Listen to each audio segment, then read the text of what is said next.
ಓದಿ ಅರ್ಥಮಾಡಿಕೊಂಡ ನಂತರ ಸಾಧ್ಯವಾದಷ್ಟು ಬರೆದಿದ್ದೇನೆ ಎಂದು ನಾನು ಇಲ್ಲಿ ಘೋಷಿಸುತ್ತೇನೆ. ನನ್ನ ಸೀಮಿತ ಜ್ಞಾನವು ಗ್ರಹಿಸಲು ಸಾಧ್ಯವಾಗದ ಕೆಲವು ವಿಷಯಗಳನ್ನು ನಾನು ಬರೆದಿರಬಹುದು. ಅರ್ಥಮಾಡಿಕೊಳ್ಳುವ ಸಾಮರ್ಥ್ಯವಿರುವ ಅಥವಾ ಆ ವಿಷಯಗಳ ಬಗ್ಗೆ ಗೊಂದಲದಲ್ಲಿರುವ ಬೇರೆಯವರಿಗೆ ಇದು ಉಪಯುಕ್ತವಾಗಬಹುದು ಎಂದು ಭಾವಿಸಿ ನಾನು ಪುಸ್ತಕಗಳಿಂದ ಕೆಲವು ಸ್ಥಳಗಳನ್ನು ಹಾಗೆಯೇ ನಕಲಿಸಿದ್ದೇನೆ. ಆದರೆ ರಾಜಯೋಗವನ್ನು ನನ್ನ ಸ್ವಂತ ಅನುಭವದ ಆಧಾರದ ಮೇಲೆ ಬರೆಯಲಾಗಿರುವುದರಿಂದ ನನ್ನ ಮನಸ್ಸಿನಲ್ಲಿ ಸ್ವಲ್ಪವೂ ಸಂದೇಹ ಅಥವಾ ಭಯವಿಲ್ಲ.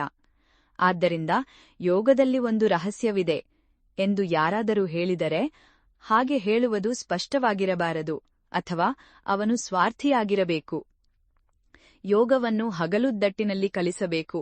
ವಿಶೇಷವಾಗಿ ರಾಜಯೋಗವನ್ನು ಅನೇಕರ ಸಮ್ಮುಖದಲ್ಲಿ ಬಹಿರಂಗವಾಗಿ ವಿವರಿಸಬೇಕು. ಒಬ್ಬ ಕುಲೀನ ಮಾತ್ರ ಮರೆಮಾಡಬೇಕು, ಆದರೆ ರಾಜನು ಮರೆಮಾಡುತ್ತಾನೆಯೇ? ಆದ್ದರಿಂದ ರಾಜಯೋಗದಲ್ಲಿ ಯಾವುದೇ ರಹಸ್ಯವಿಲ್ಲ. ರಾಜಯೋಗವು ಸಾಂಖ್ಯಶಾಸ್ತ್ರವನ್ನು ಅದರ ಅಡಿಪಾಯವಾಗಿ ಹೊಂದಿದೆ. ಮನಸ್ಸು ಜೀವಿಯ ಕೈಯಲ್ಲಿ ಒಂದು ವಾದ್ಯದಂತೆ ಬಾಹ್ಯ ವಸ್ತುಗಳನ್ನು ಹಿಡಿದಿಟ್ಟುಕೊಳ್ಳುತ್ತದೆ. ಮನಸ್ಸು ನಿರಂತರವಾಗಿ ಬದಲಾಗುತ್ತಿದೆ ಮತ್ತು ಚಲಿಸುತ್ತಿದೆ.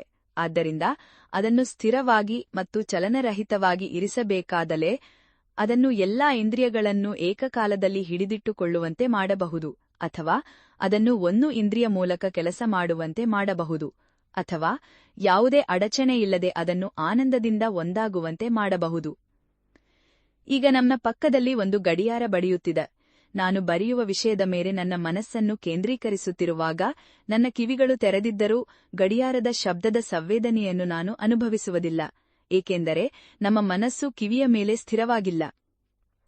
ಆದರೆ ಮನಸ್ಸನ್ನು ನಿಗ್ರಹಿಸಲು ತರಬೇತಿ ನೀಡಿದರೆ ಅದು ಏಕಕಾಲದಲ್ಲಿ ಇಂದ್ರಿಯಗಳಿಗೆ ಲಗತ್ತಿಸಬಹುದು ಮತ್ತು ಏಕಕಾಲದಲ್ಲಿ ಎಲ್ಲಾ ರೀತಿಯ ಜ್ಞಾನವನ್ನು ಪಡೆಯಬಹುದು. ಅದು ತನ್ನೊಳಗೆ ಆಳವಾಗಿ ನೋಡುವ ಶಕ್ತಿಯನ್ನು ಹೊಂದಿದೆ. ಯೋಗಿಯು ಈ ಶಕ್ತಿಯನ್ನು ಪಡೆಯಲು ಬಯಸುತ್ತಾನೆ. ಯೋಗಿಯು ಮನಸ್ಸಿನ ಶಕ್ತಿಗಳನ್ನು ಒಳಮುಖವಾಗಿ ನಿರ್ದೇಶಿಸುವ ಮೂಲಕ ಅವುಗಳನ್ನು ಒಂದು ದಿಕ್ಕಿನಲ್ಲಿ ನಿರ್ದೇಶಿಸುತ್ತಾನೆ ಮತ್ತು ಒಳಗೆ ಏನು ನಡೆಯುತ್ತಿದೆ ಎಂಬುದನ್ನು ತಿಳಿದುಕೊಳ್ಳುತ್ತಾನೆ. ಅವನು ಬಯಸುತ್ತಾನೆ. ಯೋಗಿಯು ಮನಸ್ಸಿನ ವಿವಿಧ ಗುಣಗಳನ್ನು ತಿಳಿದುಕೊಳ್ಳಲು ಅನುವು ಮಾಡಿಕೊಡುವ ಸೂಕ್ಷ್ಮದೃಷ್ಟಿಯನ್ನು ಪಡೆಯಲು ಶ್ರಮಿಸುತ್ತಾನೆ. ಹಠಯೋಗಿಯಂತೆ ಆಹಾರದ ವಿಷಯದಲ್ಲಿ ರಾಜಯೋಗಿಯು ಕಟ್ಟುನಿಟ್ಟಾಗಿರಬೇಕಾಗಿಲ್ಲವಾದರೂ ಮುಖ್ಯವಾಗಿ ಸತ್ವಗುಣವನ್ನು ಹೊಂದಿರುವ ಮತ್ತು ಶುದ್ಧ ಮನಸ್ಸನ್ನು ಬೆಳೆಸುವ ಆಹಾರವನ್ನು ಸೇವಿಸುವುದು ಉತ್ತಮ. ಮನಸ್ಸು ಸೂಕ್ಷ್ಮವಸ್ತುವಾಗಿರುವುದರಿಂದ ಈ ಭೌತಿಕ ದೇಹಕ್ಕೆ ನೀಡುವ ಆಹಾರವು ಮನಸ್ಸಿನ ಮೇಲೂ ಪರಿಣಾಮ ಬೀರುತ್ತದೆ ಎಂಬುದರಲ್ಲಿ ಸಂದೇಹವಿಲ್ಲ.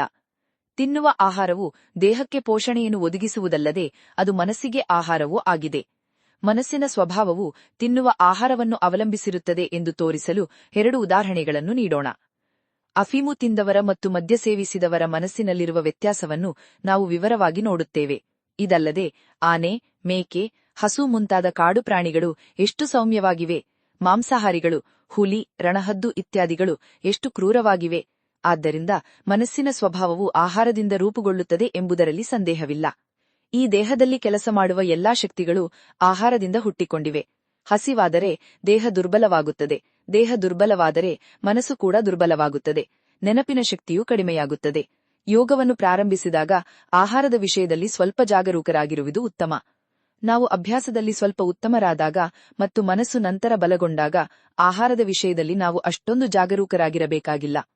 ಯಾವುದೇ ಸಂದರ್ಭದಲ್ಲಿ ರಾಜಯೋಗಿಯು ಹಠಯೋಗಿಯಂತೆ ಆಹಾರದ ವಿಷಯದಲ್ಲಿ ಅಷ್ಟೊಂದು ಕಟ್ಟುನಿಟ್ಟಾಗಿರಬೇಕಾಗಿಲ್ಲ. ಒಬ್ಬ ಯೋಗಿಯು ತನ್ನ ನಾಲಿಗೆಯನ್ನು ಬೆಳೆಸಿಕೊಳ್ಳ